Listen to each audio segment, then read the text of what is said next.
Phase 1, the neuron is at its resting potential with a voltage of negative 70 millivolts and a higher concentration of sodium ions on the outside of the cell and a higher concentration of potassium ions on the inside of the cell.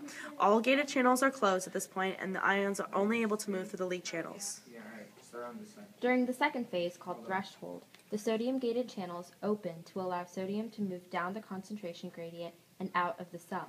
The membrane potential goes from negative 50 to, or negative 70 millivolts to around positive 70 millivolts. And this is also known as the depolarization phase of the action potential.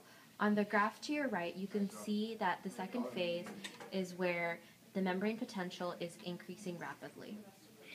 The next phase is the repolarization phase, in which the potassium gates open and potassium moves out from the inside to the outside of the cell. Now that's phase 3, and as you can see, there is a rapid decrease happening in the membrane potential.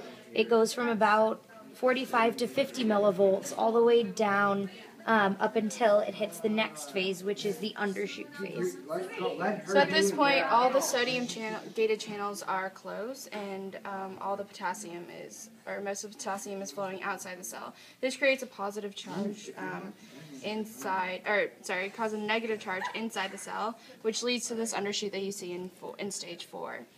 Now, after stage 4, the sodium potassium pumps will actively bring back potassium inside the cell to balance out the voltage and bring the membrane potential back to negative 70 millivolts and back to resting potential.